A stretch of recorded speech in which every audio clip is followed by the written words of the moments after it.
Barasat medical college ও হাসপাতালে রোগীরা আসেন পরিষেবা পেতে, আর তা দিতে আমরা অঙ্গীকারবদ্ধ। শুক্রবার এমনটাই জানালেন এমএসভিপি ডাক্তার অভিজিৎ সাহা। তিনি জানান, পরিষেবা পেতে গিয়ে কারোর যদি কোনো অসুবিধা হয় তাহলে তার কাছে অভিযোগ এলে তিনি তৎক্ষণাৎ ব্যবস্থা নেবেন। এদিন বারাসাত মেডিকেল কলেজ ও হাসপাতালের এমএসভিপি ডাক্তার অভিজিৎ সাহা জানান, আমাদের যে পুলিশ মর্গ অফিসিয়ালি মেডিকেল, ওটা তো ডিস্ট্রিক্ট হসপিটালের মর্গ ছিল, সেটাতেই আমরা আমাদের ফাংশনিং চালাচ্ছিলাম। আমাদের নতুন একাডেমিক বিল্ডিং, যেটা আমাদের নতুন মেডিকেল কলেজের বিল্ডিং, সেখানে অলরেডি আমাদের ফরেন্সিক মেডিসিন ডিপার্টমেন্টের আন্ডারে মর্গ আছে এবং সেটাই এস্টাবলিশ হচ্ছে আস্তে আস্তে। তো কালকেই আমরা যেটা করতে পেরেছি সেটা হচ্ছে বডি হোল্ডিং, যে চিলার গুলো যেখানে বডি রাখা হয়, সেই বডি হোল্ডিং চিলার গুলো বডিগুলো আমরা এখানে আমাদের বডি হোল্ডিং চিলারে রেখে দেওয়ার কাল থেকে প্রক্রিয়া শুরু হয়ে গেছে।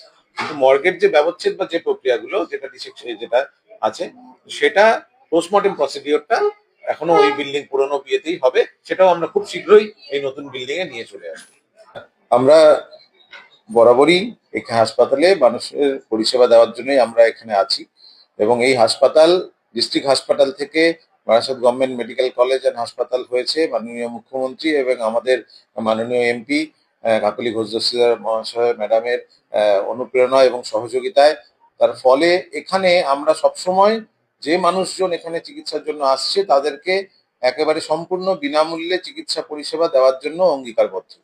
এবং এখানে যেগুলো অনেক সময় জানতে পারা যায়, যদি বলেন যে সেই ব্যবস্থাগুলো সমস্যাগুলো আমরা সঙ্গে সঙ্গে মিটিয়ে দিতে সচেষ্ট হই। তার ফলে এখন আমরা এইটুকু বলতে পারি যে আমরা এই ব্যাপারে অঙ্গীকারবদ্ধ এবং আগামী দিনে আপনারা এই সমস্ত সমস্যা বা যে কিছু যদি সমস্যা থেকে থাকে দেখবেন সেগুলো সবটাই অনেকটা নির্মূলের পথে এগোচ্ছি আস্তে আস্তে। চিকিৎসা অনেক ক্ষেত্রে পাওয়া যায় না, অনেক ক্ষেত্রে ওষুধ বাইরে কিনতে বাধ্য করা, এই বিষয়গুলো কি বলবেন?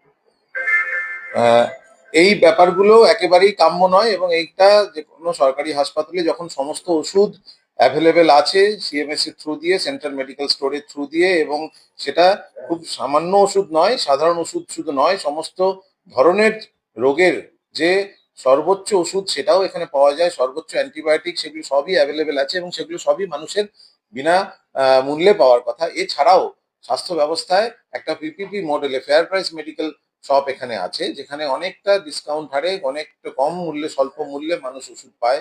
তো ফলে আমাদের এত কিছু পরিষেবা থাকা সত্ত্বেও আশা করি বাইরে থেকে ওষুধ কেনার প্রয়োজনীয়তা পড়ে না। তা সত্ত্বেও যদি কখনো এরকম কোনো অভিযোগ আমাদের সামনে আসে, আমরা তখনই তার বিরুদ্ধে সচেষ্ট হয়ে তার পদক্ষেপ নেব। আমরা সেই অঙ্গীকারবদ্ধ আমরা থাকছি। আমাদের কিন্তু প্রত্যেক সপ্তাহে আমাদের ব্লাড ব্যাংক, ব্লাড সেন্টার যেটা আছে, তার এমওআইসি আছেন, তিনি